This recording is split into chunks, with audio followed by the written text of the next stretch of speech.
Welcome to all of you. It's really a pleasure hosting you here. One of the reasons I'm so excited to see so many Chinese faces is because for too long, it seems to me, South African universities have built their relationships largely with institutions in the West. And increasingly over the last few years, a number of colleagues at Wits University and myself have recognized that there is a real urgency to broaden our partnerships, to ensure that our partnerships are as strong in the East as it is in the West. And it's particularly striking that this is particularly necessary, in part because China has become such an important partner for South Africa. It's one of our largest trading partners. It's now our largest tourism market. And in a sense, relationships with China have increased in the last 20 years on a scale that matches few countries and few relationships in the world.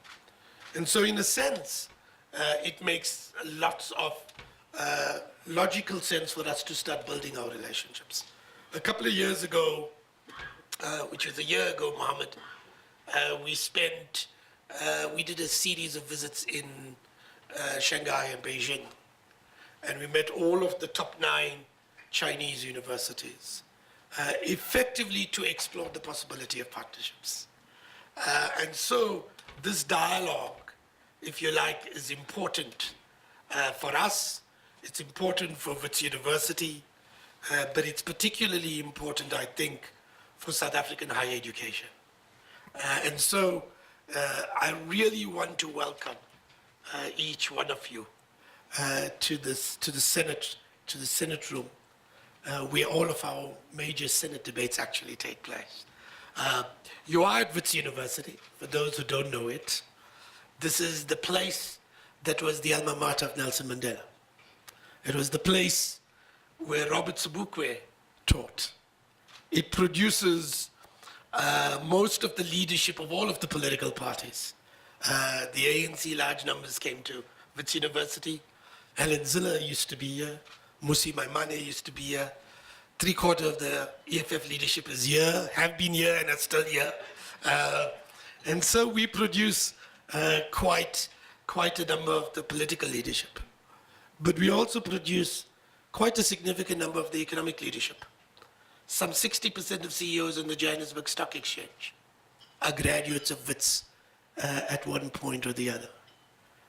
We produce and have the largest number of Nobel laureates on the African continent.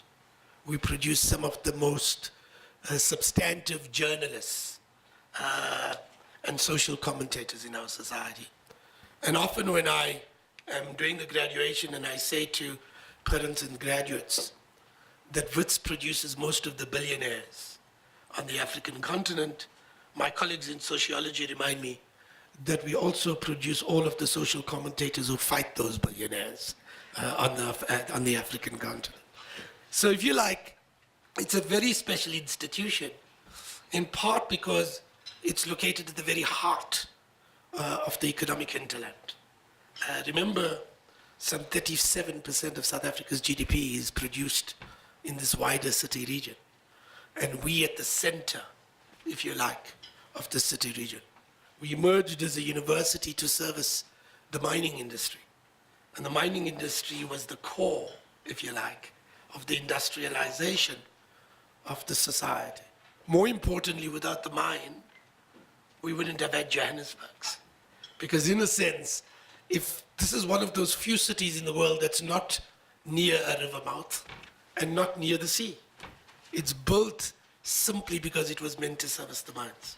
And at that birth, if you like, lay Wits University and the role that it's played in the last 120, 130 years.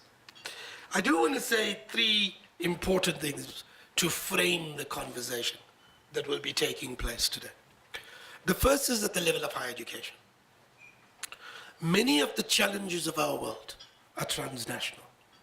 Whether you look at climate change, whether you look at renewable energy, whether you look at nativist identities, whether you look at inequality, whether you look at terrorism, all of these are transnational challenges. And you cannot resolve these transnational challenges by simply having single institutions in single states looking at them. However good you are, however powerful you will not understand the contextual specificities of all of the localities of our world. And the only way you can build and find transnational solutions to transnational challenges is if you build institutional alliances that are transnational themselves. You can't address climate change unless you understand the specificities of the African continent, unless you understand its class structures, its identities, its hopes, its fears. And yes, we will bring the corpus of academic knowledge to bear, but that knowledge has to be applied in contextually relevant circumstances. And so, in a sense, you can't simply willy-nilly take a technology from San Francisco and put it in Beijing. In technical sense, they work. But if you want to understand and making work optimally, you have to understand the very class structure, the very number of people, the way patterns of traffic flow in Beijing, to understand the contextual specificities. And if you don't understand that, you can't understand, you don't allow the technology. And as much as you can't take it willy-nilly from San Francisco and not apply it to Beijing, similarly, you can't take it and apply it willy-nilly to Nairobi or Johannesburg or Addis Ababa, etc. And so in a sense, we need transnational teams that not only innovate the kinds of technologies, but think through their application in contextual specificities. And so it's important that we build transnational relationships. And it's important that those transnational relationships happen at higher education level. Now, I've argued for the last period of time that our international partnerships have largely been unequal. In the last 40 years, we've had more international partnerships than at any other time in our history. And yet, at the same time, we've had the fastest brain drain from the African continent. And that's because our partnerships, our internationalization is focused at individuals. And yes, they transform individual circumstances, but they weaken institutions. So let me give you an example. When institutions from Europe or the United States or anywhere else in the world come to us, and they say, can you give us your best scholars so that we can take them for masters and PhDs? What you're doing is by taking them to those institutions and taking them for 3 or 4 years, what you do is you erode the very institutions that exist on the continent. People fall in love, they fall out of love, life happens, and they don't come back. And when they don't come back, you weaken the very institutions here. Now, I think the international experience is important. I think having the global connections is important. I think building a human community is important. But we can do it in an innovative way. Instead of taking our best scholarships as scholars and going away, why not think about split site scholarships? Why not say, you spend 1 year there, you spend 1 year here.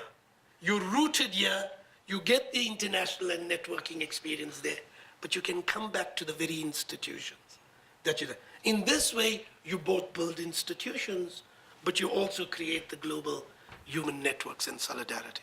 And I'm saying that to the European institutions, I'm saying that to the American institutions, and I'm saying that to our Chinese partners, that we need to start thinking about an equitable internationalization, where we build partnerships, and we can think that, we can think similarly of joint appointments, we can think about joint degrees, we can think about, in a world of technology, even joint teaching. So we need to build an internationalization, but it's an internationalization that builds institutions and builds, if you like, a community of nations. So that's the first thing. And then the second two I want to put, because I think they're important to this talk. The second is, I was just speaking to Ambassador Lin outside, And we are saying, South Africa is at a very, very important moment. I had a conversation with a number of investors in London 3 weeks ago. And I said to them, think about this moment you're in. We've come through some very, very difficult challenges. You're seeing some of this play out in the state capture reports. You saw some of the scathing forms of corruption that have taken place, and we need to be firm and take action against them. The collapse, near collapse of our state-owned enterprises because of incompetence as much as of corruption. But we're at that moment where we have brought a new leadership to the fore. And it's a moment of hope. And it's a moment of possibilities. And in this context, the challenge for companies is you can get in when the economy is already thriving and the prices are up, or you get in at the point of the turnaround. And if you're an astute businessman, the trick is to get it at the point of the turnaround, not when the turnaround has already happened, because then you're a late, you've entered the race too late. You don't get the incredible benefits. I'll give you one example of this. An example of an institution in South Africa, which was Naspers. Naspers enters a partnership with Tencent. Today, its share of Tencent is worth more than the whole of Naspers is. And why? Not because Naspers joined and entered the Chinese market in 2017 or 2015 or 2010. It did it in the 1990s, at the point when that market was beginning to turn. And so in a sense, when you're thinking as a company, as somebody who's making decisions, understand that the entrance to a market is at the point of the turn, as opposed to when the acceleration has happened. And I posed that to investors in London 3 weeks ago, and I pose it to many of the people that will be sitting here today. And then the final thing I want to say is, yesterday I gave a lecture in Durko some weeks ago, and I raised an issue. I raised the issue that said, these are difficult times in the world, across the world. Yesterday you saw the midterm elections happen in the United States.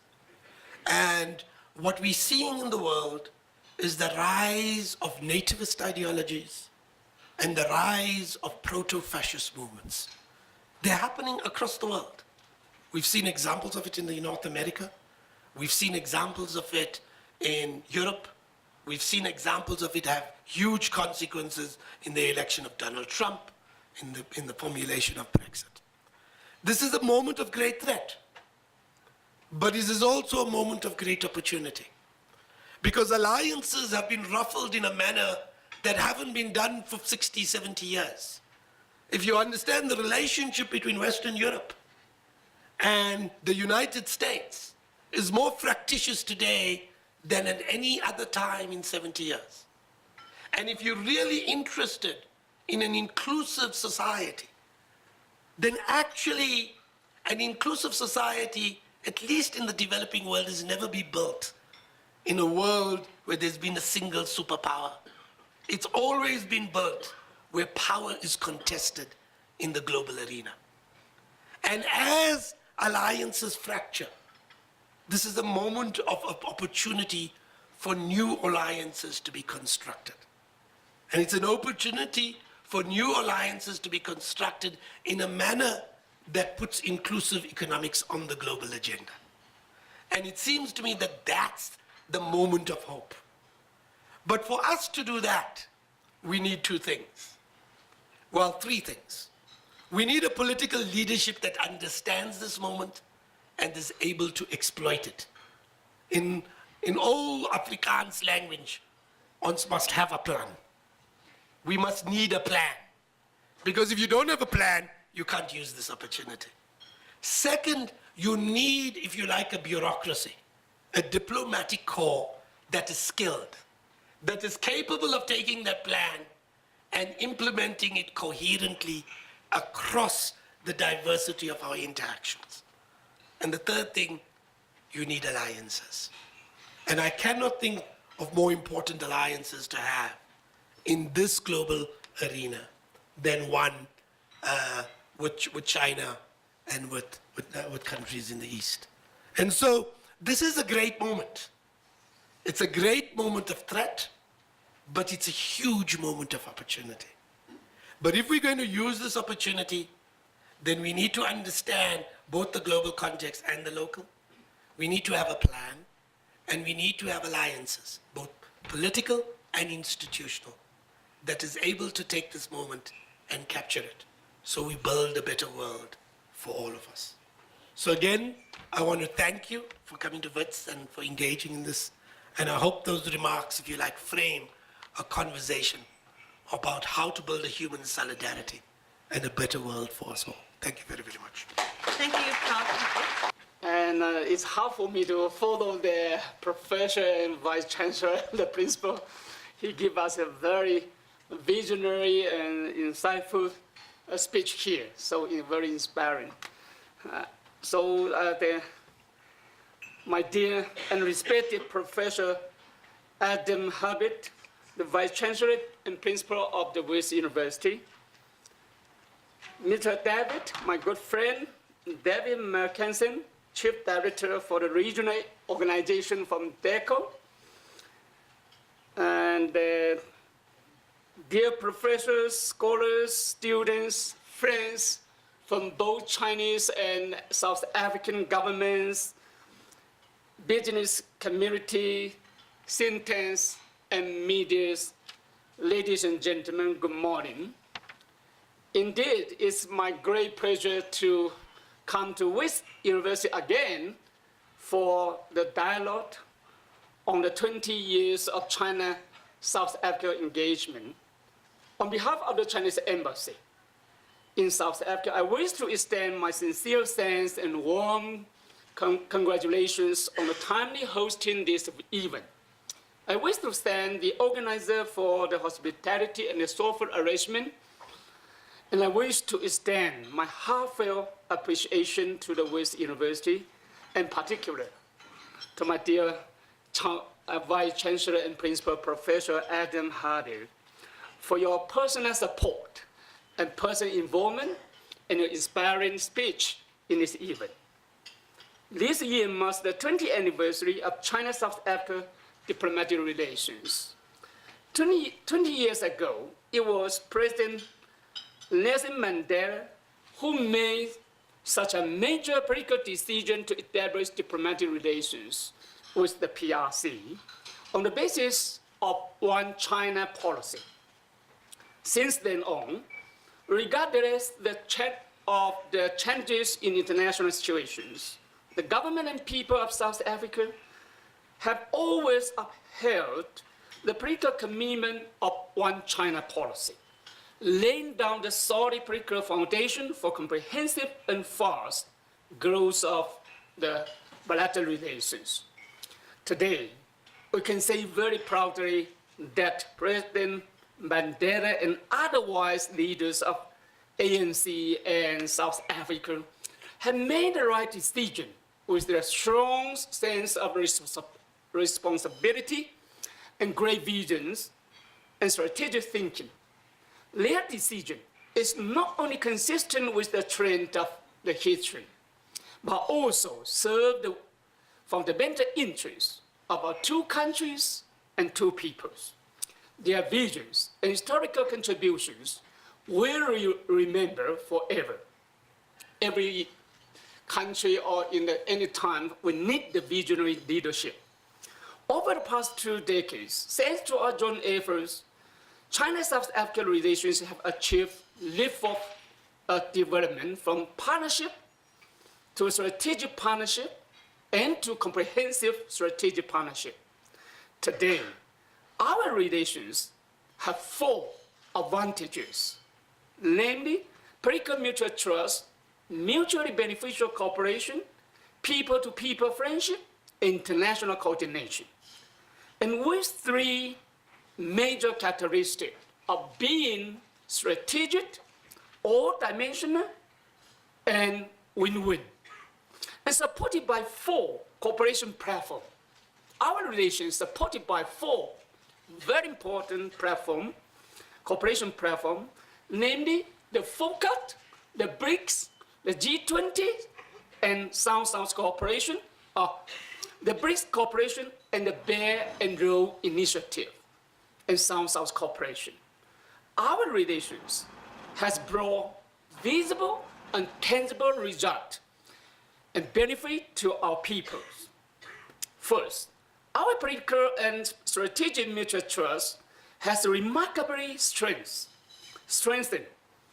We have always approached our bilateral relations from strategic high and long-term perspective and view each other as a strategic pivot and priority in our diplomacy, and has always understood and supported each other as we pursue development paths suitable to our respective national conditions. South Africa is the only country in the world that His Excellency President Xi Jinping of China has paid 3-state visit to. In July, you can imagine, this is the only country in the world my president pays 3-state visit to. In July, President Xi Jinping paid his 3rd state visit to South Africa very successfully and attended the BRICS Global Summit. In September, His Excellency President Ramaphosa paid his 1st state visit to China within 40 days to exchange the state visit. And co-chair with President Xi Jinping the FOCAC Beijing Summit.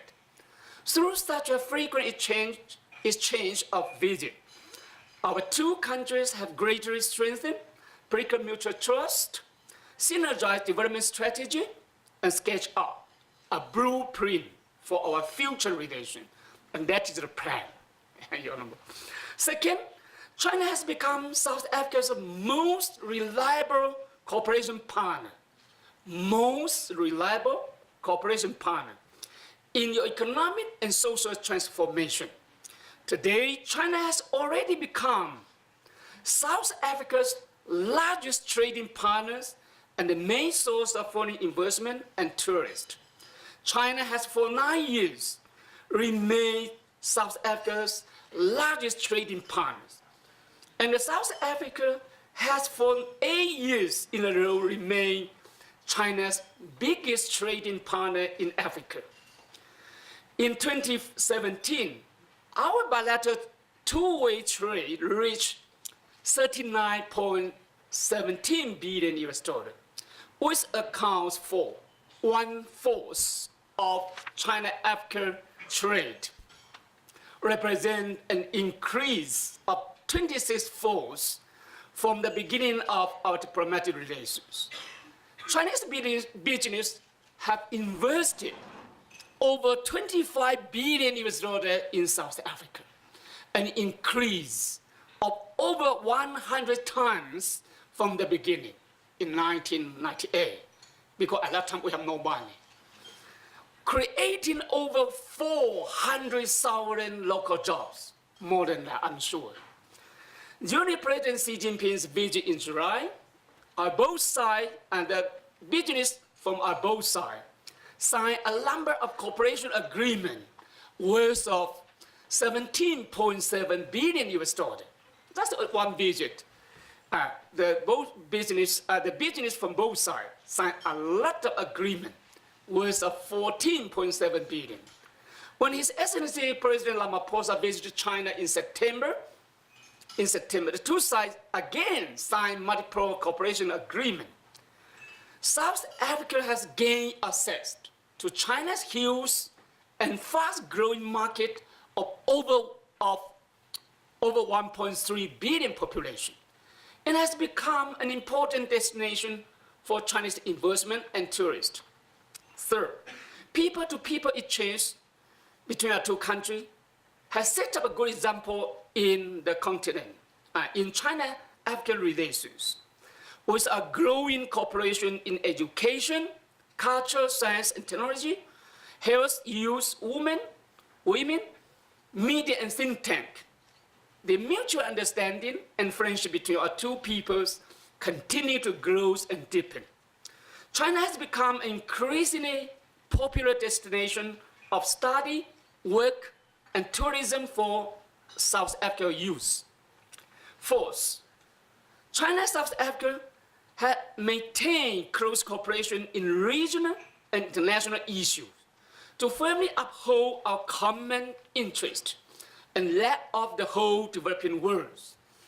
As a major developing countries and emerging economies, both China and South Africa share the common interest and similar position on regional and global affairs. China and South Africa have always close coordination and deepen our cooperation in the United States, G20, BRICS focus to firmly uphold multilateralism and rule-based global free trade regime. Together, China and South Africa have played a growing important role in promoting a more democratic international order as well as more just and reasonable global governance. Ladies and gentlemen, over the past 2 decades, the fast development of China-South African relations has not only produced abundant, fruitful results, but also give us some very important and valuable experience, which, in my view, could be summarized as 4 commitments. First, remain committed to the principle of equality and mutual trust, respecting each other's core interests and major concern. Always resolving issues through friendly consultations and never ever interfering with each other's internal affairs or forcing its own will onto others. Second, remain committed to the purpose of the mutual benefit and win-win, promoting inclusive win-win and sustainable development, and never seeking China first or China only. Third, remain committed to the people-centered approach. Let everything we do should benefit the interests of both people and never seek to benefit only one party at the cost of the other. Fourth, remain committed to the principle of fairness and justice, jointly safeguarding the world peace and promoting common development, and never breaking the rules at one's own will or sacrificing the common interest of the humanity for one's selfish interest. In my views, these 4 commitments are the basic and fundamental principle to ensure the rapid and healthy development of China-South African relations, and should become our common principle in promoting the new type of international relations and in building the community of a shared future for mankind. That is, for a better world. It is my strong belief that state-to-state relations must serve the fundamental interests of the 2 countries and 2 peoples. And this should be the only standard by which any country or any people to choose their best relations. Every country has the right to choose their partnership or relations, but we have to think what kind of relations serve the best, the fundamental interests of our nation and beneficial to our people. Today, China and South Africa have become important political forces in promoting economic globalization, free trade, and more democratic international order and international governance regime.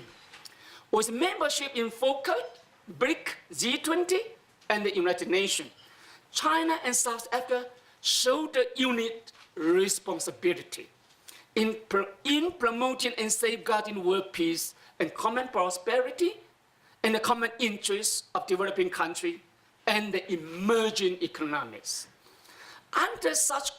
Under the current circumstances of uncertainty, international politics, economics, and military affairs, and with the growing destabilizing factors, to strengthen China and South Africa's unity and cooperation has become even more important as it stands beyond bilateral context and gains strategic and global significance. Ladies and gentlemen, this year marks the 40th anniversary of China reform and opening up. Over the past 4 decades, China has achieved over 30 times of the GDP growth, and now has become the second largest economic, largest manufacturer, largest exporter of goods, and the holder of the biggest foreign exchange reserve, and the major source of global foreign investment and tourism, and the second largest consuming market in the world. In 15 years from now, China will expect to import $30 trillion of goods and 10 trillion of services from the world. China's contribution to the world economic growth now has remained about 30%, exceeding the contribution of all developed countries combined. The contribution to the world economic growth from China exceeded the contribution of all the developed countries put together, and make it the undisputed main engine for the world economic growth. Right now, the first China International Import Expo is being held in Shanghai. The expo has attracted participation of 172 countries, regions, international organizations, over 3,600 businesses from the world, and over 400,000 purchasers, businessmen from China and overseas are taking part in the expo to see business opportunity.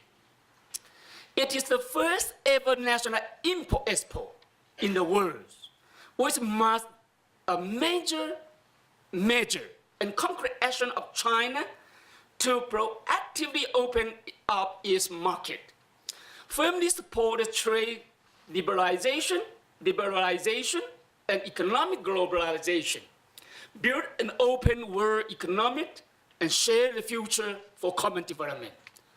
South Africa ranks the top in Africa in terms of the overall strength.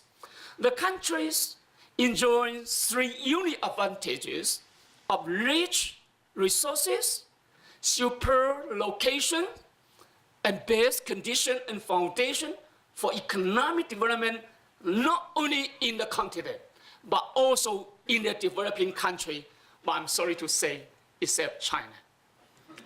You are second to China. But 20 years ago, you are much better than China. 10 years ago, you are a little better than China in terms of the foundation and condition. But now I'm sorry to say, in the past 10 years, China go fast. But we are waiting for you, don't worry, we come go together. It's the right time. And more importantly, these 3 unique advantages in resources, location, and condition is very important. And you have such a condition for years. But more importantly, South Africa, in our views, has its capable leadership by President Ramaphosa, who mastered and focused on economic development. On the other hand, we have some comparative advantages of capital, technology, market, investor, successful development experience, and more importantly, China has a very strong political commitment to work together with South Africa. And we'd like to be South Africa's strongest cooperation partner in your pursuit of economic and social transformation. China is committed to making it a priority and share its market and development achievement with South Africa. We are full of confidence for South Africa's economic and social development prospect.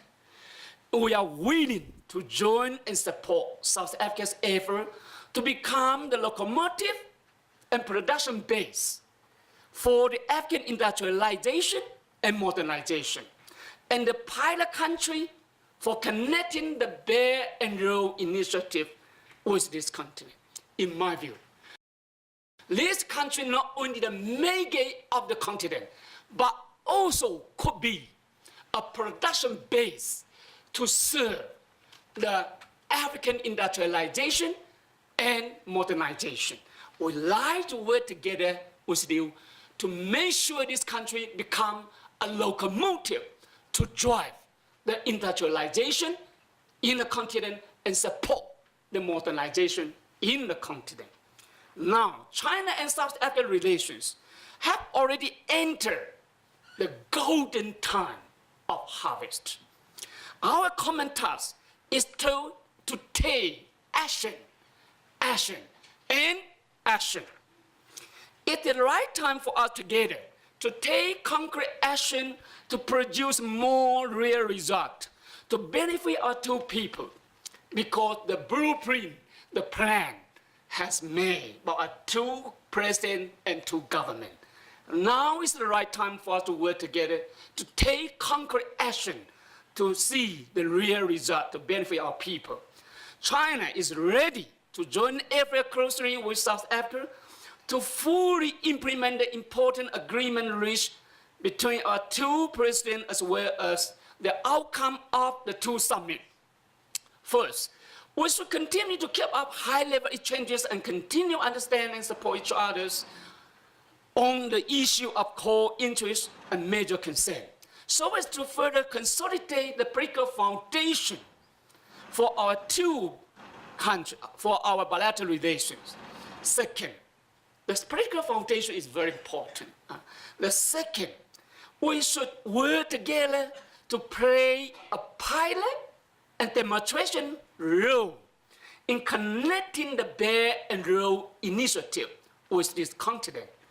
And I intensify win-win cooperation in infrastructure, human resources, industrialization and production capacity, blue economic, digital economic, energy and resources, finance, tourism, poverty alleviation in rural area.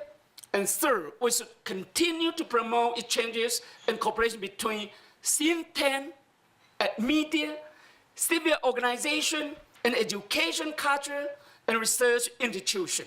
This is the right time for us to work together so as to provide intellectual support and create a favorable environment for the growth of our ties.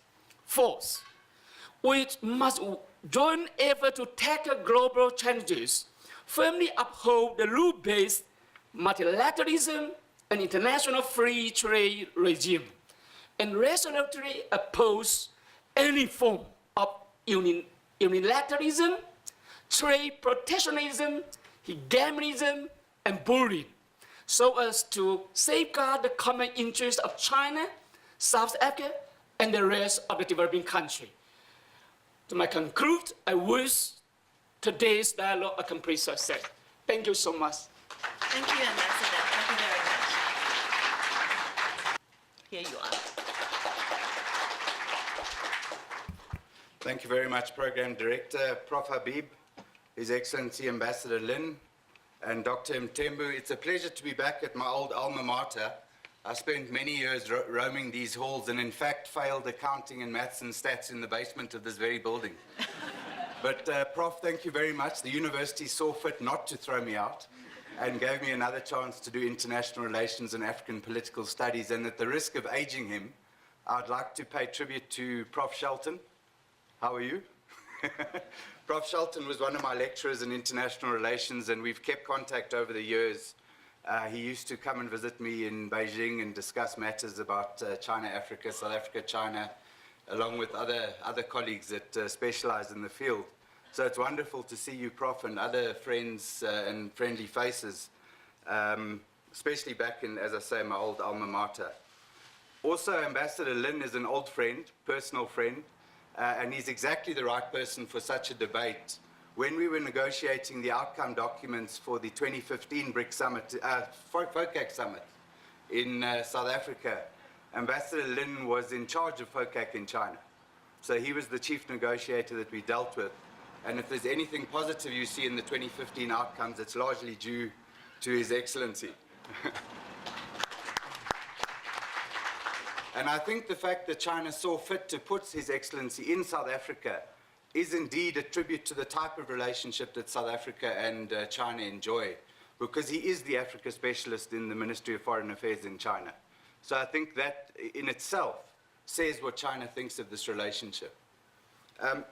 Just to begin, to emphasize something that His Excellency was saying, to say that although I'm speaking about FOCAC and BRICS, the multiplicity of channels and levels of the relationship is quite extraordinary comparative to other partners that we have.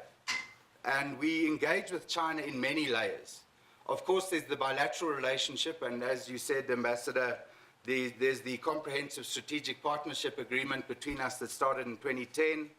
That was emphasized by the 5 to 10 year strategic cooperation plan of 2014. And we've also put in other mechanisms such as the Binational Commission at Deputy President level, the Joint Working Group to facilitate project implementation at ministerial level, the Strategic Dialogue at Deputy Ministerial level. But most importantly, as you said, Excellency, it's unprecedented in the Chinese system that you have 3 state visits by a Chinese head of state to one country. And I think that says it all, as does the reciprocal visits that we pay to China. Now, apart from the bilateral relationship, we of course have been engaging very closely in the FOCAC relationship as co-chairs, and even before that, we used to work closely with China even though we weren't chairing. Within the BRICS partnership, there's a very close relationship. China, as the incoming chair in 2010, was responsible for South Africa joining BRICS. So in all the time that we've been in BRICS, there's been a close relationship between us and China.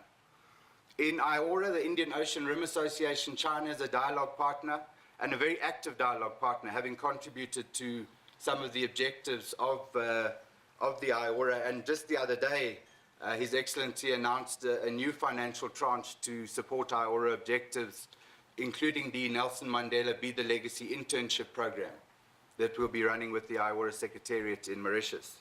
Then, of course, there's the relationship we have in the G20.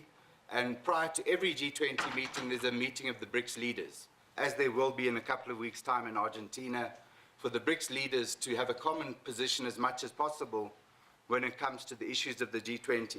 There's also the relationship in the United Nations, and as we come again into the Security Council, I'm sure we'll work very closely with China. And China has supported us in the UN with such things as peacekeeping support, financial support for peacekeeping operations in Africa, as well as with the South-South Development Fund. And lastly, there was the relationship we had in terms of climate change and the basic configuration. And as you were saying, Excellency, there's the link up now through things like FOCAC and IORA to the Belt and Road Initiative and to the Asia Infrastructure Investment Bank. And we hope to work very closely with you. I was very glad to hear your remarks about how you see us playing a role in the linkages between Belt and Road and the African initiatives. So that's extremely encouraging. Turning now exclusively to BRICS to start.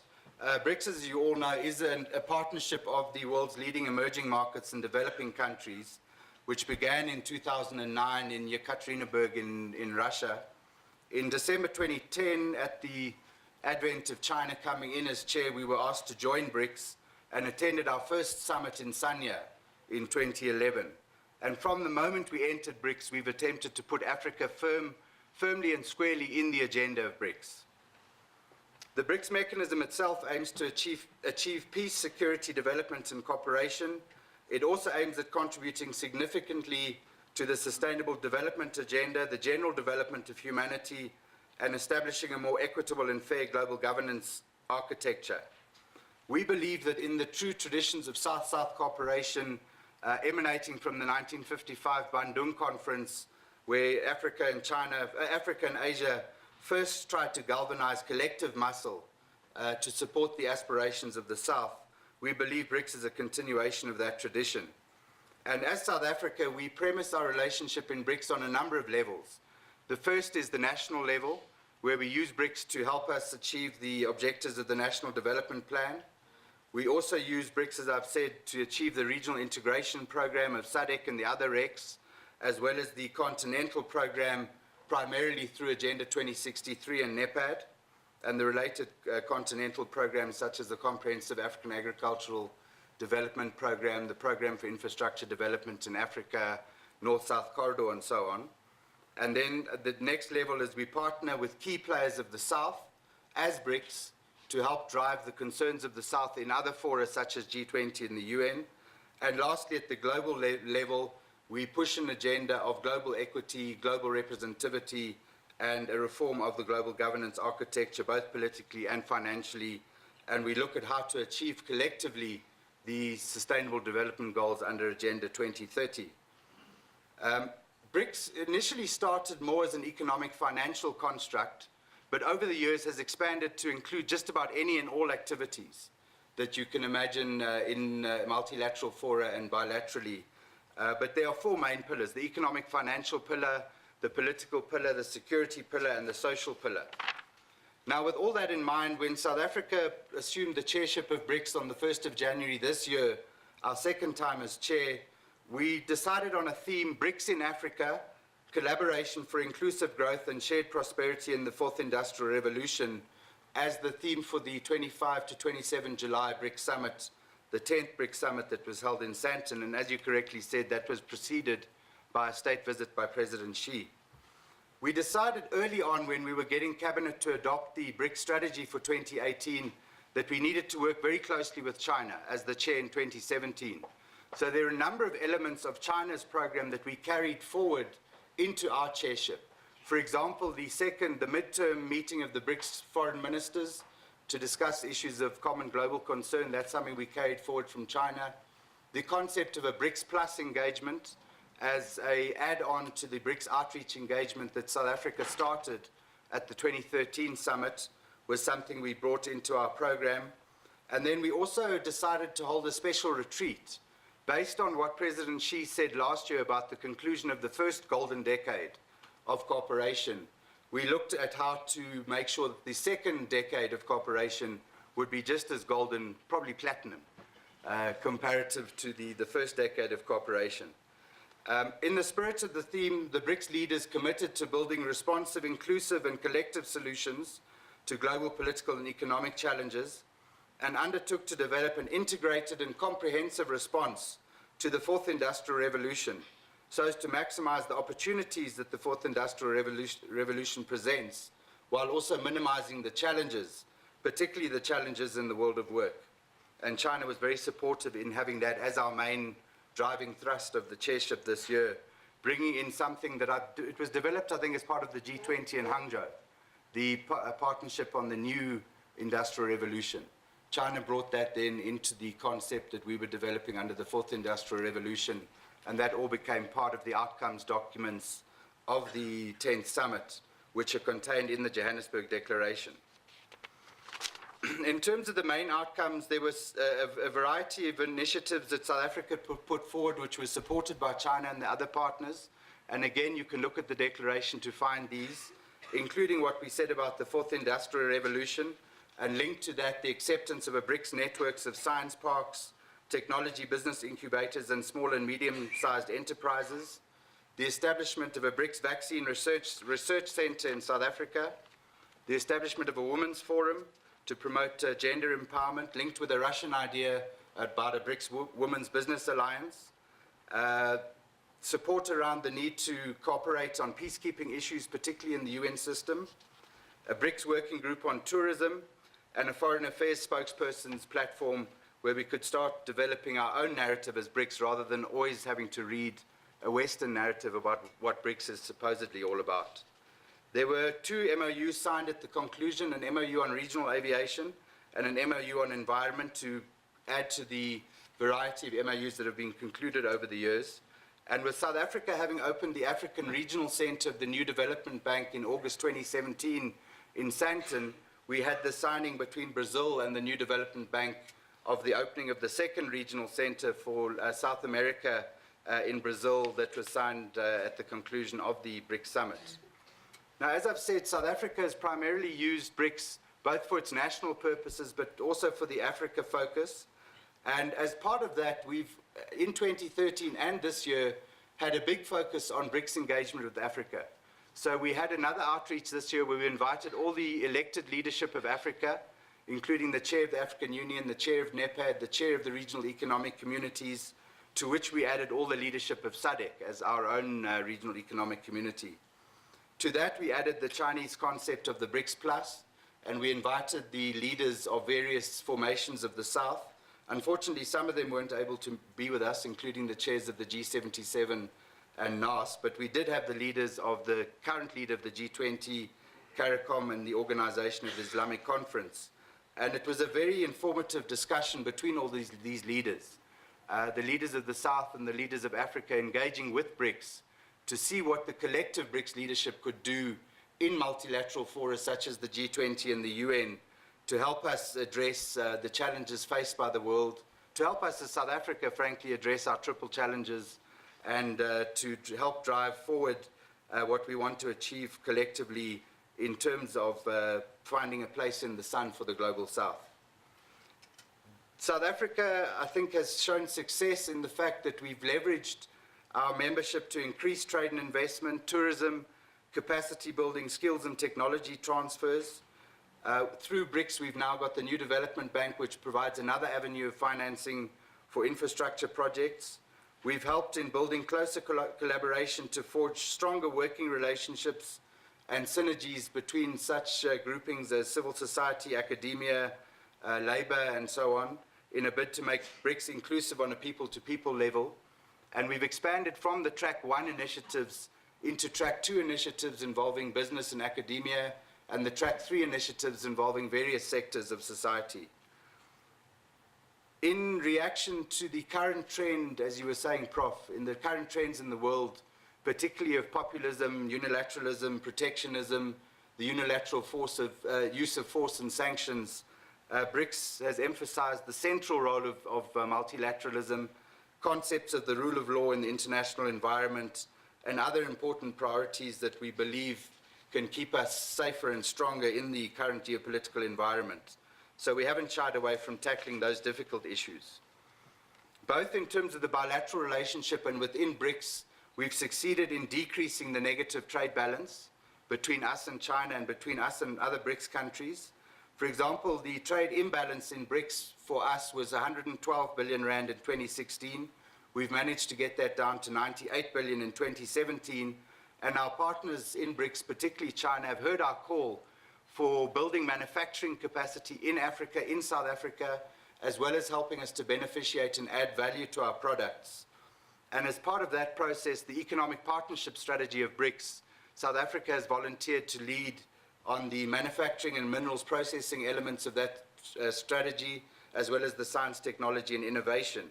And through BRICS now we have funding for science, technology, and innovation, and a framework program for STI that was adopted in 2016. We also now are looking at this vaccine research center, which will be established in South Africa. In general, I think BRICS has been at the forefront of promoting a more inclusive and equitable participation in the global political environment, particularly for emerging and developing countries. Within that, I think South Africa has played a role as a bridge builder. Obviously, within any family grouping, there's areas where you have disagreement. And South Africa has tried to build bridges to make sure that at the end of every BRICS summit, we come up with a document that reflects our common cause, our common concerns, and provides a way forward. I think one thing for me personally, and I think for South Africa, that China taught us, is ignore the noise. There's always a lot of noise around BRICS, and as long as we in BRICS find value for ourselves in BRICS, as long as we ourselves find BRICS to be relevant, we can ignore the noise of the narrative, but a lot of it is from vested interests and from other parties that see a danger in the collective that is BRICS. So that's one thing that I learned from China. Another thing that I think is a lesson from our chairing, particularly this year, is the amount of cooperation we've had from China, both in moving from 2017 to 2018, but in the Chinese support for all our initiatives that we put forward as the BRICS Summit outcomes. And generally, His Excellency, the Embassy and the Chinese government have been very supportive of a number of events and initiatives that we've tried to hold during the year. Moving now to FOCAC, where we've been co-chairs since 2012 until recently.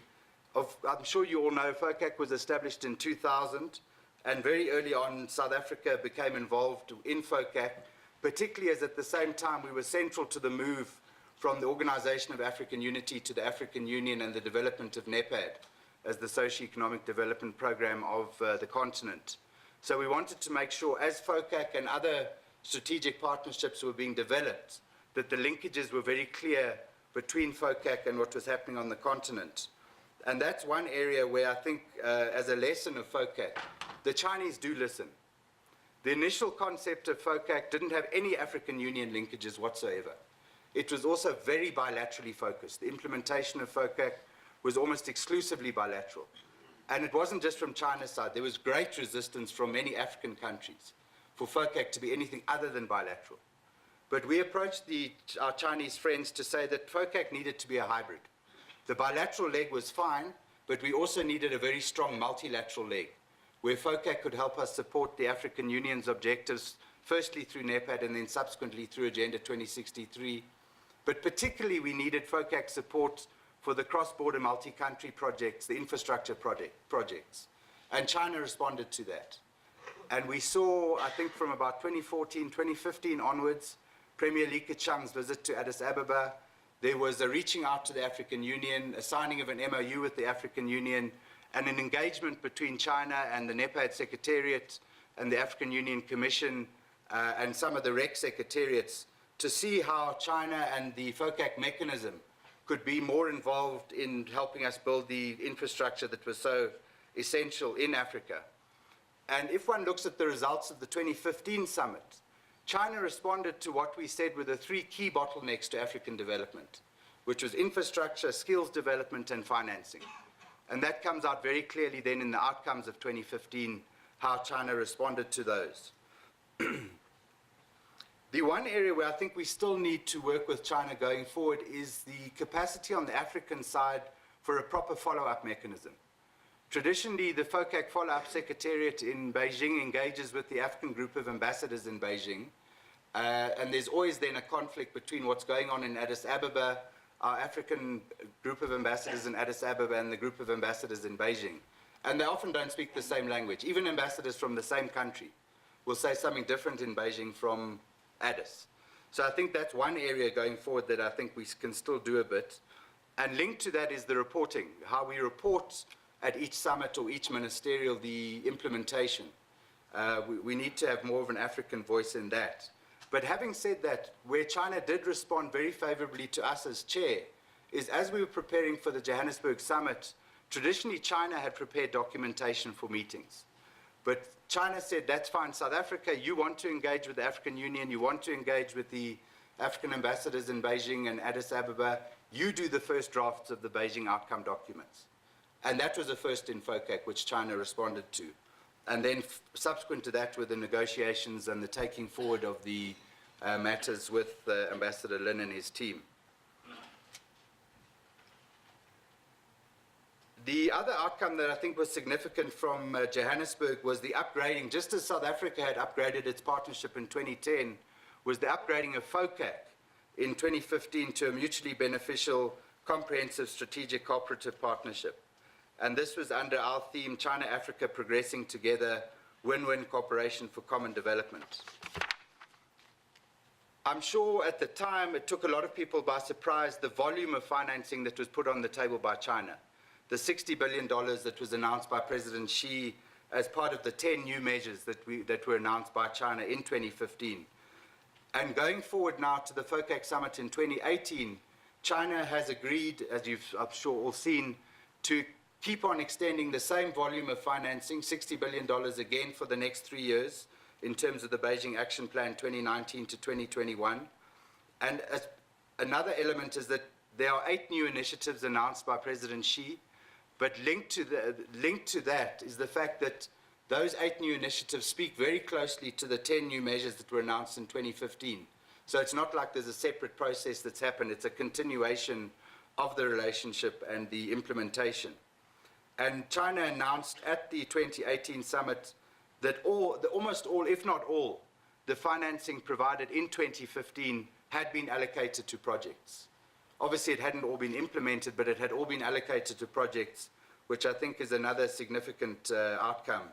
The one thing I found with China, which I think also frustrates China, is that China are very tough negotiators. But once they sign onto something, they will implement what they've signed. Now, the difference is, at the point they sign, China is ready to implement the next day.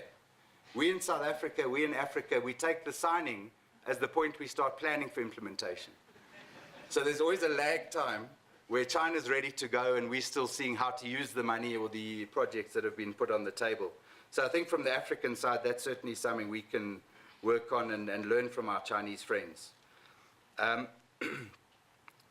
The other outcomes, apart from the 8 new measures, there were a number of institutions that were announced during the outcomes of the 2018 summit, all of which spoke again to the objectives and the priorities that Africa had put on the table, including something close to our hearts under Operation Pakisa, the Blue Economy, was the agreement around a cooperation center for ocean science and the blue economy.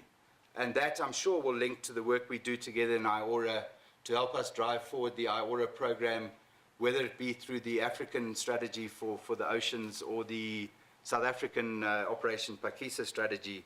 We will get assistance there. But in all the priority areas, industrial promotion, infrastructure, connectivity, trade facilitation, capacity building, these are all areas that Africa put on the table that China has responded to. FOCAC traditionally had been a ministerial meeting. And I think another indication of the importance of FOCAC now is that it essentially has been upgraded to a summit level. The African side said in Beijing in 2018 that we need to regularize that, because initially the 2006 summit was a once-off.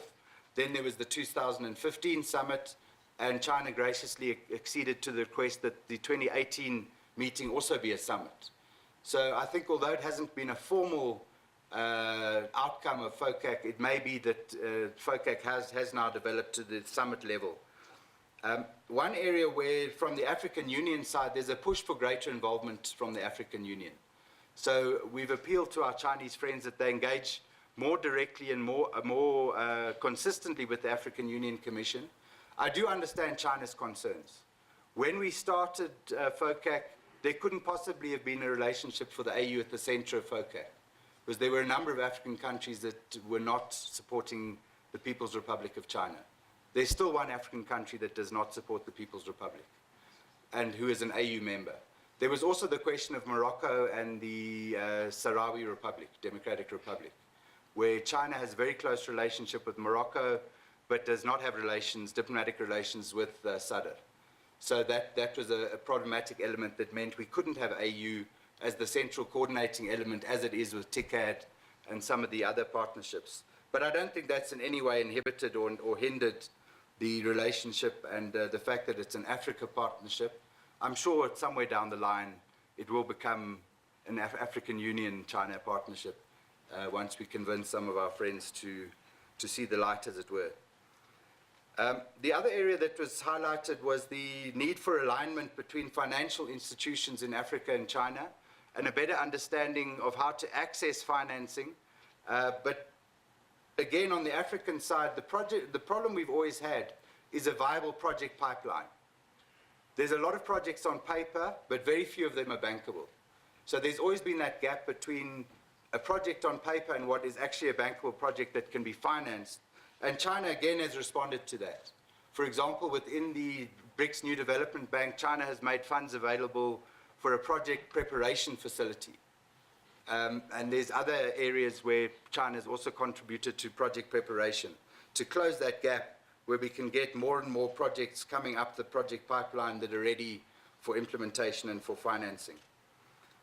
One other area where China responded, the China Africa Development Fund, initially was all about Chinese procurement, use of Chinese consultancies and so on, but China responded to the call to use, I think it's 50% now, that can be procurement in Africa and procurement of African services.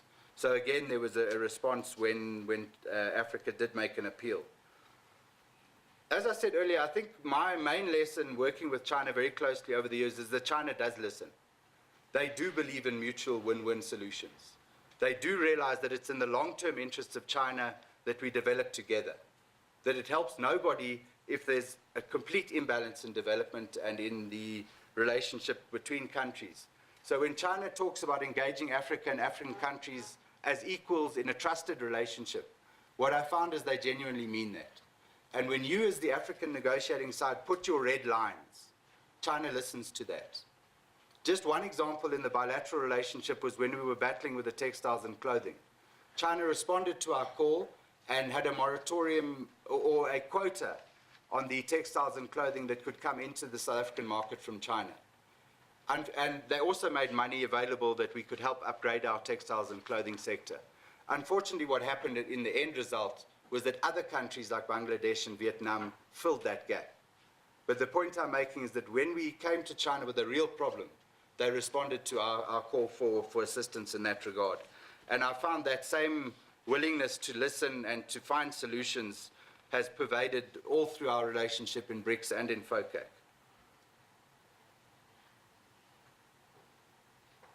I think then in conclusion, just to emphasize where I was at the last point, is that the big difference between China and some of our more traditional partners is that China regarded Africa as an opportunity. China regarded Africa as a business case, not as a development case. They never regarded Africa as a breadbasket, as a basket case that just needed development aid and rescuing from its own poverty and disease and conflict. China approached Africa from day one as an equal, saying, we believe that there's things we can do together where we can both benefit together. And it's always been a relationship based on investment, based on trade, based on belief in each other's future prospects and opportunities. And I think for me, that's been the major lesson going forward in the relationship with China. And as I've said, to me, it's been a relationship of trust, equals mutual respect and mutual benefit. So I think at that point, Chair, I can leave it there and just say thank you very much. Welcome to questions. Thank you.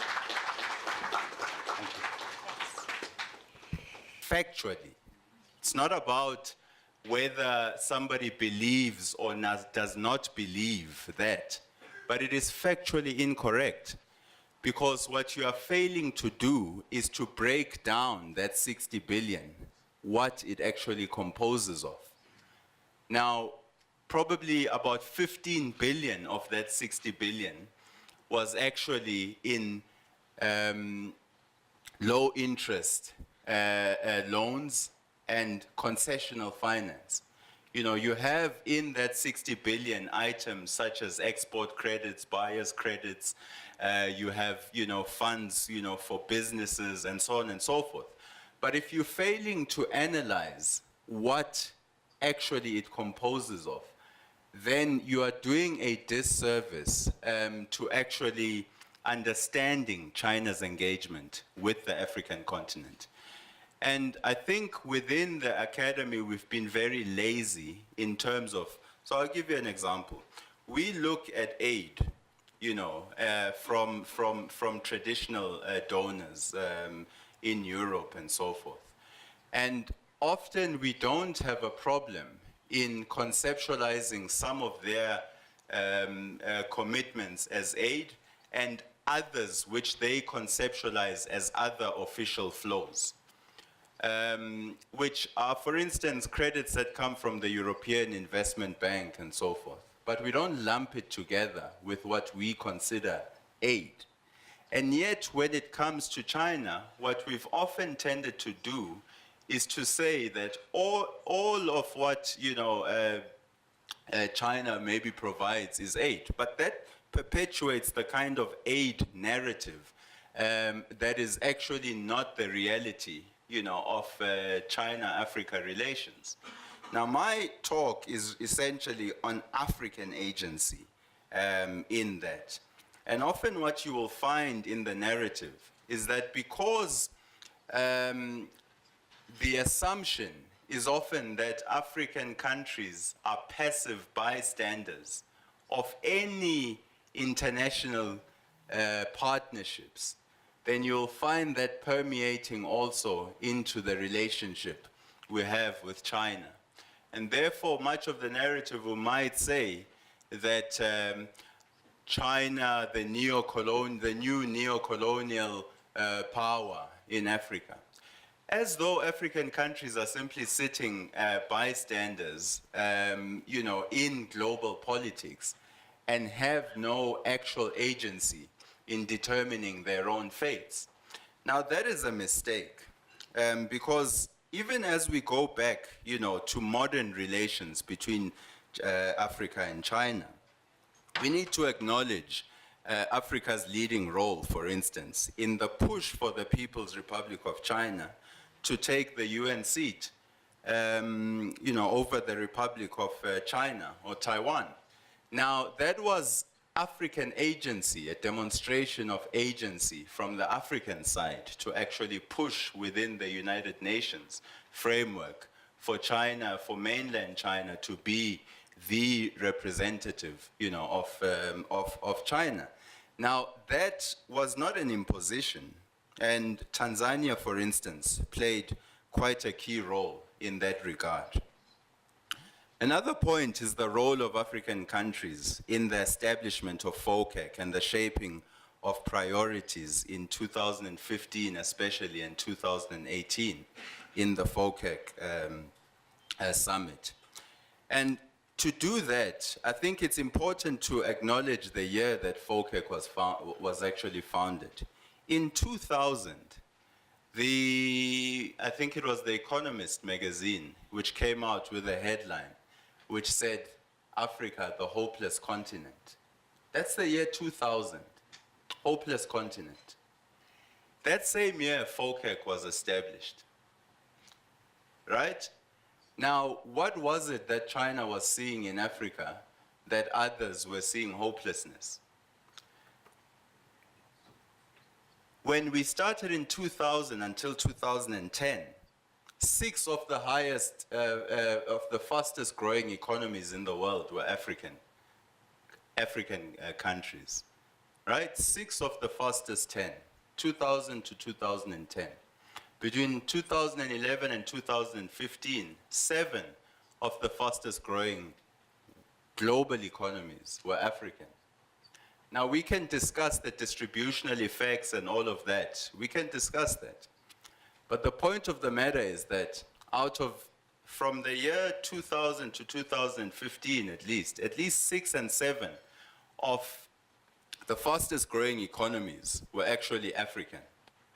Now, this was not because of some imposition from the outside. It's because African countries understood that they needed to actually undergo certain changes within their own countries because they are dealing with challenges, socioeconomic challenges, and pressures from their own people to get governance issues right. And some of those countries were doing exactly that. Some of them were not.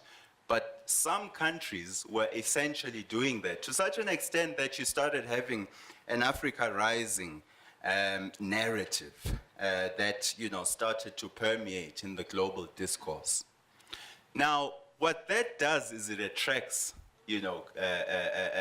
countries. It attracts attention to such an extent that the same magazine which had said the hopeless continent, I think around 2015, then suddenly put out an editorial saying Africa Rising, right?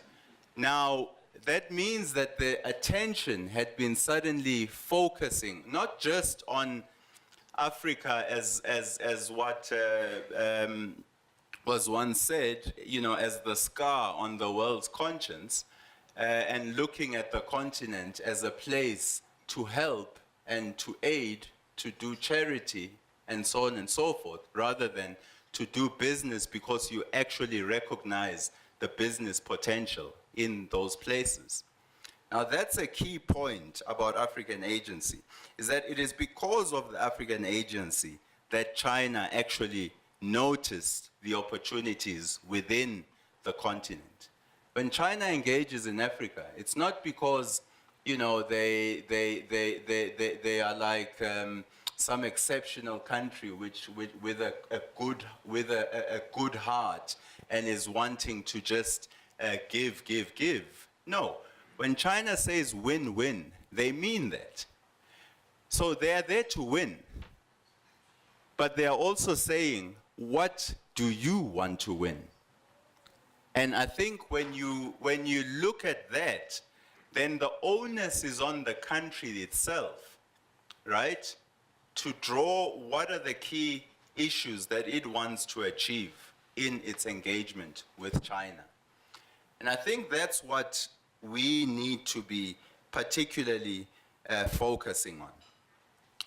China has been central to some of African countries' aims at diversifying their global partnerships. We often talk about China as though China is the sole actor on the African continent, not actually realizing actually how influential countries from the West continue to be in the African political economy. So you take a country like South Africa, where 70% and more of foreign direct investment actually comes from countries in the European Union. It's obvious that such a country would want to diversify its partnerships. And especially at a global context where everyone is diversifying their partnerships. So you might, if you're listening to other actors, you might hear people sending warning bells about engaging with China. Yet those very countries, their most important trading partner is China. So I think the key thing here is to not get caught up in the noise. And that's where the role, I think, of understanding agency beyond just this nation state and the state-to-state relations must go.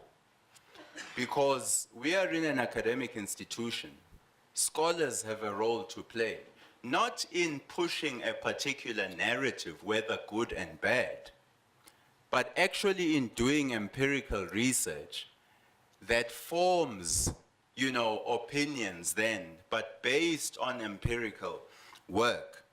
Because if we don't do that, then we will be caught up in a situation where we remain consumers of knowledge, either from the West, you know, or from the East.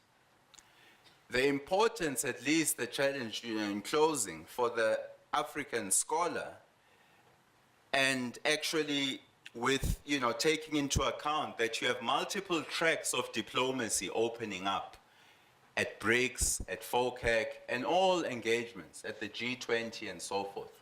Think tanks are playing a role in that space. Academics are playing a role in that space. But they can only play a role in shaping the narrative if they themselves are doing empirical work and allowing that work to then shape the discourse. In that way, you develop and you enhance African agency and you enhance Africa's voice in that. So that Africans are looking at their global partnerships from an African perspective and from an African-driven perspective, and are not being treated like children, you know, which is sometimes how, you know, the patronizing nature of the discourse can become, you know, almost as though one is not able to enter into a partnership with China without being exploited, as though there is some secret agenda behind it. What I often say is the agenda is clear. if China says win-win, they're saying they are here to win. There's no hidden agenda there. They are here to win. But the challenge in shaping the agency lies with African countries in shaping that agenda. And we've just heard that, you know, in the 2015 and 2018 FOCACs, there was a much larger role from South Africa and African countries in actually shaping the agenda setting within FOCAC.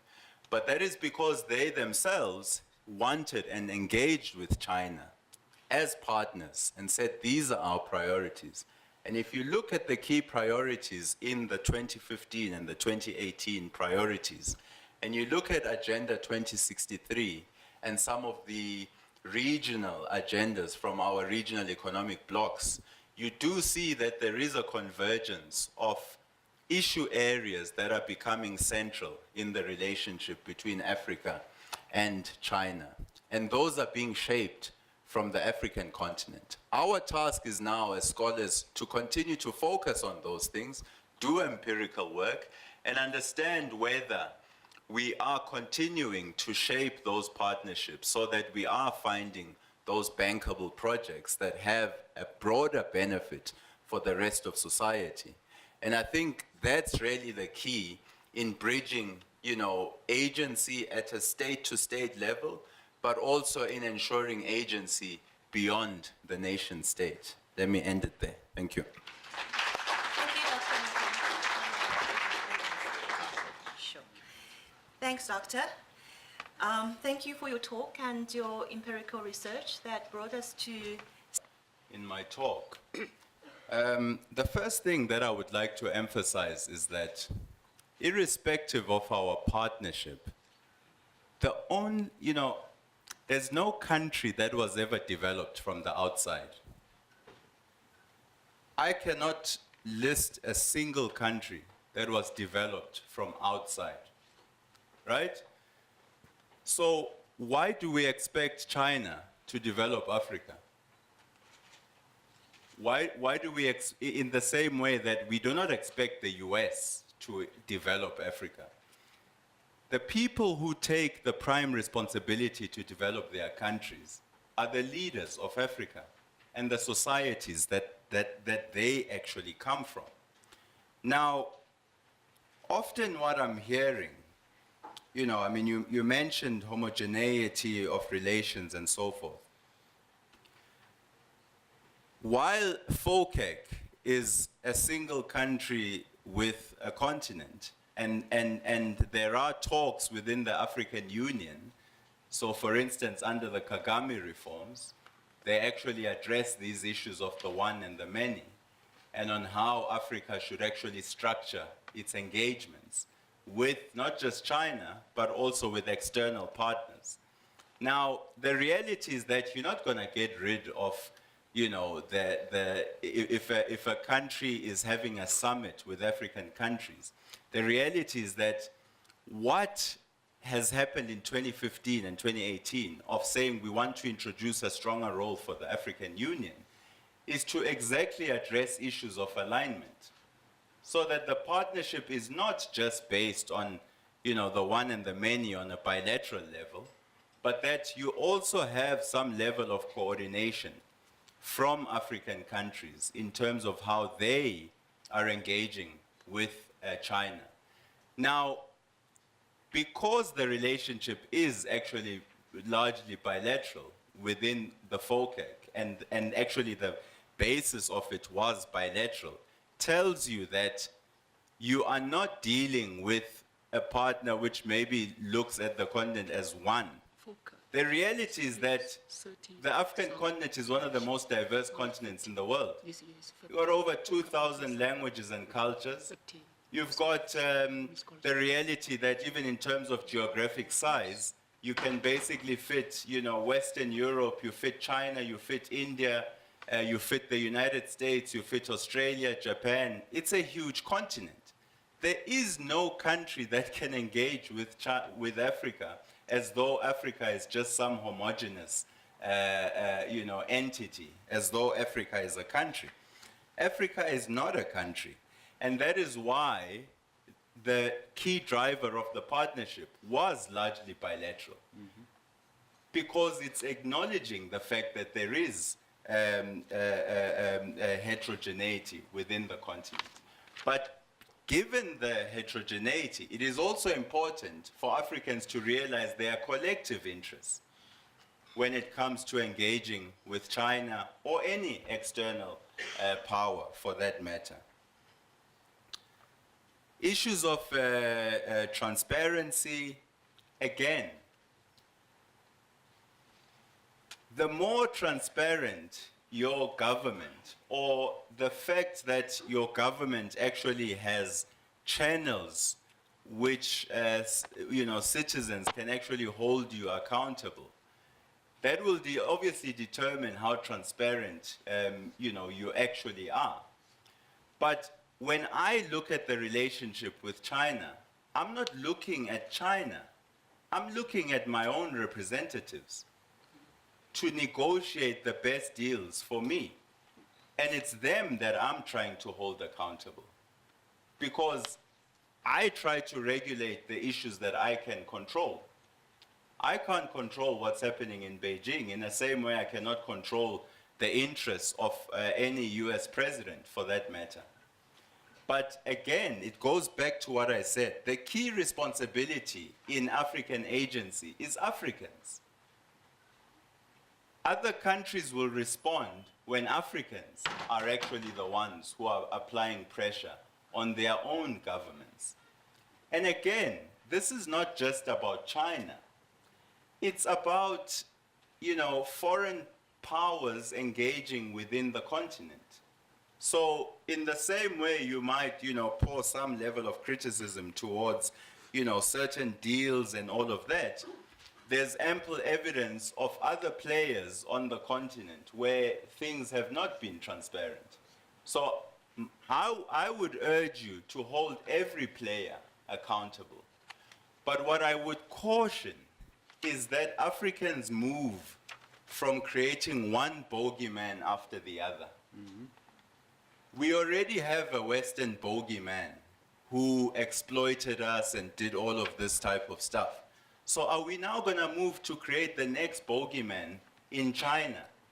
And instead of focusing our energies on creating mutual benefits with China, we focus our energies on being afraid of the next bogeyman that's entering China. I think the key thing that we need to be very, very careful of is also creating the idea that suddenly you have this next colonizer on the continent. That takes resources, intellectual resources away from you, because you are focused on the negative. You are not focused on how you can pragmatically foster partnerships that benefit your people. We might be focusing on China today. What happens when China's priorities shift in 10 years' time, and we suddenly have another external player on the African continent? Will we then focus again on that player and on how that player is coming to exploit us? Or will we focus on organizing ourselves as Africans so that we can leverage on the partnership we have? And I think that's where we need to be focusing our energies more. Because I think if we do that and we engage in any partnership from a level of negativity, and I mean the same with any other partner, not just with China. When we're engaging with the Europeans, how can we ensure the deals we make with the Europeans benefit us as Africans, right? Despite the fact that Europe exploited Africa for, centuries upon centuries, how can we look at the relationship with Europe? How can we look at the relationship with the US, even under a Trump presidency, and say, how can we benefit from Donald Trump's agenda? How can we understand the difficulties where we are put at a disadvantage, but also what are the opportunities to engage? And I think if we engage in our partnerships from that, which is not to say you will not always have critical civil society voices. Fortunately, in our country, we do, and we have the space for critical voices, including in your BRICS summits, in your FOCAC summits, and so forth. And that's important because it holds people to account. But the focus must not be in taking away your agency and expecting an external player to develop you, because that's never going to happen. The emphasis needs to always be on what Africans are doing to leverage their own resources to maximize the agency. I'm not too informed. I mean, I know I saw the headlines on, Prof. Lumumba and all of that. I saw the headlines and all of that. But, I cannot, what I explained to you would just be an opinion. So it would be no different to somebody that you just meet outside and you discuss it. What I was presenting you is stuff that's based on research that I've been undergoing for the last couple of years. So, I could comment on it, but that will just be an opinion. I don't have enough facts actually to understand why Professor Lumumba actually didn't go in and so on and so forth. But even when in some of the speeches that I hear from Prof. Lumumba, I hear Prof. Lumumba saying, take care of your own house as Africans. Take care of your house, and once you take care of your house, you can benefit, from the relationships. And that's what I'm saying, today. Thank you. Thank you, Dr. Mutambo. Thank you. As you know, I was the counselor in Zambia, and I was the DZ for the African Affairs Department in the Ministry of Foreign Affairs. So I know Zambia very well. When we look at the media, no one will come to South Africa for the investment. Am I right? Every day fighting, scanning, corruption, killing, who will come to this country? But that's not when I talk. I said, we are confident. We are full of confidence of this country. And I can identify, you have 3 unique advantages. You have. Not only this fact, the advantage I got, I never get this fact from the media. That means that when I open every day, it's killing, fighting, corruption. But when you go to East Zambia, the Western people give them some money. Of course, you got the news, but I was there. Now I hope my friend, the scholar here, the friend here, I will pay you to just go to Zambia to have a look. I'm very proud of that. I was served as a counselor in the year from 1999 to 2003. But now when I go back to the capital of that country, I'm proud. They have a lot of shopping mall. They have a lot of highway. They have a lot of infrastructure. The communication is there. The cell phone everybody hold in their hand. And they have several industry parks. All those things developed by China, financed by China, invested by the Chinese private sector. So I'm proud now you go to, the copper mine. Don't forget. The copper mine in that country was abandoned by the West. But it's President Chiluba, at that time the president called on China to tailor-lead to reopen the mine. This President Chiluba called me to his office and asked China to tailor-lead to reopen the copper mine. Now I'm proud to say, we not only open the mine, but we not only go there to dig the mine and send it back to China, but to process. We have the industry park in that area. Go there just to have a look. Seeing is believing. Seeing is believing. Thank you. Thank you, Ambassador. Now over to you, Mr. Malkinson, for question number 2 and number 3, please. Thank you very much. With your indulgence, just a little bit on question 1. I'd like to say I associate with everything Dr. Mtembu was saying under question 1. On the 3 parts of that question, again, just to emphasize, the FOCAC is a hybrid.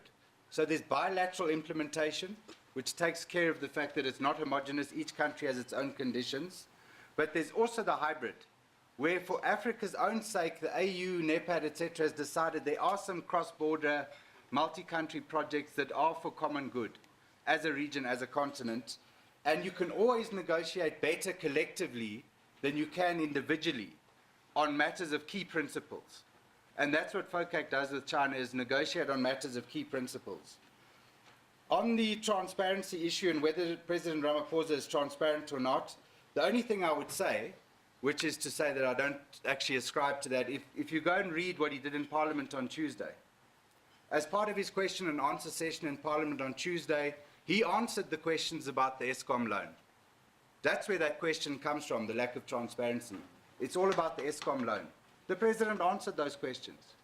He talked about the Government Guarantee Framework Agreement, that no amendments have been made to that agreement for China. The terms of the agreement under the Government Guarantee Framework Agreement are the same as for any other loan agreement. There's no assets that have been put up as security. There's no ownership rights or entitlements to the China Development Bank. So I don't ascribe to the lack of transparency thing.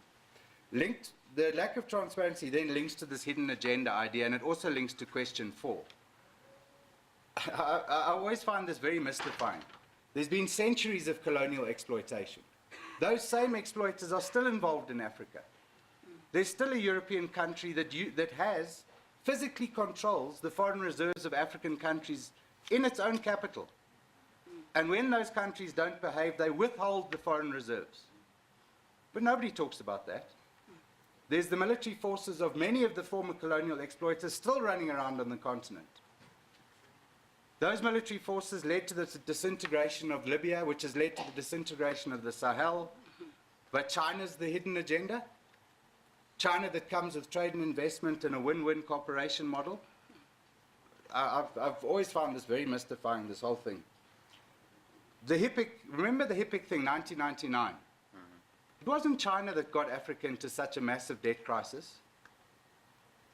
And again, to emphasize what Dr. Mtembu said, China's not a bunch of passive children just having things foisted on them, not understanding the terms and conditions, not understanding what the relationship is all about. It is a win-win relationship. And we push back just as China pushes for their maximum things that they want. Africa pushes for what it wants. And we find each other in the middle. In terms of the question around the financing of renewable energy, of sustainable development, those are clearly part and parcel of all of the relationships I talked about. You find it in FOCAC, you find it in BRICS. There's a commitment in BRICS and FOCAC to the Paris outcomes, the agreement that was reached on climate change in Paris and the various elements of that, of adaptation, mitigation, and so on. In the FOCAC announcements of 2018 and in 2010, one of the 10 measures and now one of the 8 measures is around green development. And equally in the institutions that were announced in 2018, it's the setting up of a Green Agricultural Institute. So there is that commitment. Within BRICS, the first tranche of projects that was financed under the New Development Bank were all in the renewable energy space. So there was that commitment to renewable energy projects that was manifested concretely in the first tranche of projects. And it's one of the commitments of the bank that they will always try and look at projects that foster renewable energy and sustainable development. Lastly, in terms of the Action Plan 2019 to 2021, again, in the bilateral relationship in BRICS and in FOCAC, there is this commitment to people cooperation. But further than that, as I said earlier, there's a commitment to the empowerment of women, to building capacity for women entrepreneurs, of providing skills and technology and models of best practice. And it's for that reason that we agreed at the July summit to set up the BRICS Women's Forum and the BRICS Women's Business Alliance. Equally, there's commitments to the upliftment of the youth. There are various initiatives in BRICS, including a youth forum and smaller initiatives around young scientists, young entrepreneurs, young diplomatic staff that all look to building the youth. China itself, through FOCAC and on a bilateral level, provides thousands of scholarships. I believe, Ambassador, the latest figure is 50,000 scholarships for African students to study in China. So there's that commitment through FOCAC also to the development of the youth. Thank you, Chair. Thank you, Mr. Wilkinson. Our last question is actually for the entire panel, and if I may ask that every panelist to actually answer the last question and also give your final remark to the session, but please keep your answer as short as possible because communications may continue during the tea break. So if we can start with Ambassador. Thank you so much. Just the last question I'd like to try to share some idea with some friend. We have to work together to find the correct answer to two questions. Very basic question we need to answer. First, what we need in our country, in your country, or in a continent. What you have, what you need. Second, how can what kind of partnership is in the best interest of your country and your people? In my view, this continent is rising, and some country worry about the influence, the growing influence from China to this continent. Yes, sometimes I share the idea with them. The influence from China is growing in this continent because 2000 in the year when we get into a new century, we have no investment in the continent, but now I'm happy to tell you more than 100 billion US dollar invested from China. And I'm proud to say why we can say this continent is emerging. Now you go to Ethiopia, you go to Kenya, you go to Tanzania, you go to Rwanda, Uganda, you go to such a country, even Senegal, Ghana, Nigeria, Egypt, more than 10 countries. They already witness more than 5 to 6% annual growth rate of GDP.